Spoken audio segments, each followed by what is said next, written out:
তারপরে ভাববেন যে আমি ধরুন সহবাস করলাম, এবার আমি কাজকর্ম করব, তাহলে কি করব? গোসল করে কি আমাকে কাজে যেতে হবে, না গোসল না করলে হবে? রাত থেকে শবে সাদেকের আগে পর্যন্ত আপনাদের আল্লাহ যতটা ক্ষমতা দিয়েছেন আপনারা কাজ চালিয়ে যান। 8 বার, 10 বার, 20 বার, যতবার পারবেন আপনারা করুন, কোনো অসুবিধা নেই। আসসালামু আলাইকুম রহমতুল্লাহ। সম্মানিত প্রিয় ভিউয়ার্স, আরেকটি নতুন ভিডিও নিয়ে উপস্থিত হয়েছি আমি আপনাদের সম্মুখে। তো ভিডিওটি কি নিয়ে হবে আপনারা তো থাম্বনেল দেখে বুঝেই নিয়েছেন। তো দেখুন, একটি ভাইয়ের প্রশ্ন আপনার অনেক নিচের প্রশ্ন, বুঝছেন? শুধু এই প্রশ্ন বলে না, আরো আমার কাছে অনেক আপনার প্রশ্ন এসেছে, ইনবক্সে বলুন, কমেন্ট বক্সে বলুন। তো আপনার উত্তর দেওয়া আমার পক্ষে আপনার সম্ভব হচ্ছে না সেরকম, বুঝছেন?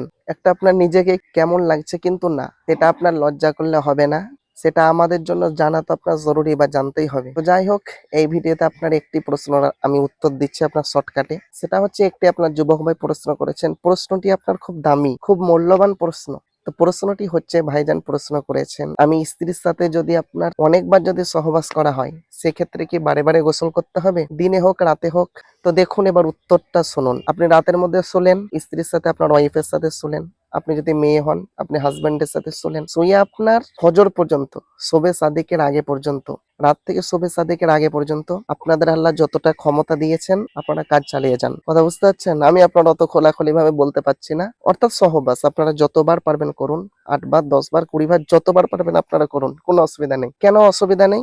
এই পারা 2 পৃষ্ঠা 7 বাম দিকের পৃষ্ঠা সূরা বাকারা, হুন্না লিবাসুল লাকুম ওয়া আনতুম লিবাসুল লাহুন। স্বামী হচ্ছে স্ত্রীর পোশাক, স্ত্রী হচ্ছে স্বামীর পোশাক। বুঝতে পারছেন? ও কোনো অসুবিধা নেই। আপনারও ক্ষেতের মতন অবস্থা, আপনার একটা ক্ষেত আছে, আপনি কি চাষ করবেন না করবেন কেউ কিছু বাধা দেবে বলুন? তো স্বামী স্ত্রীর জন্য ওই, স্ত্রী স্বামীর জন্য ওই ক্ষেত স্বরূপ।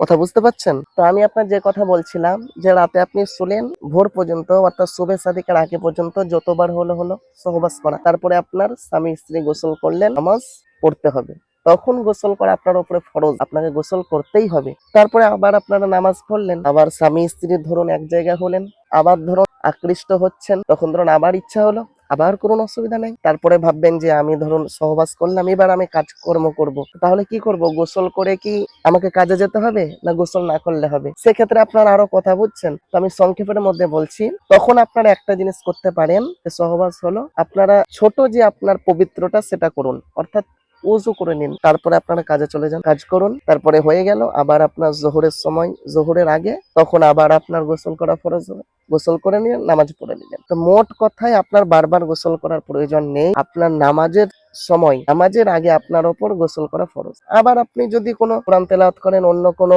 ইবাদত করেন, সেক্ষেত্রে তো আপনার ফরজ হবে। কিন্তু আমি তো আপনার পুরোপুরি খুলেই বললাম, আশা করি বুঝতে পেরেছেন, আর আমি ভিডিওটি বাড়াচ্ছি না। দেখা হচ্ছে আপনাদের সম্মুখে নতুন একটা ভিডিওতে ইনশাআল্লাহ। আসসালামু আলাইকুম ওয়া রাহমাতুল্লাহ।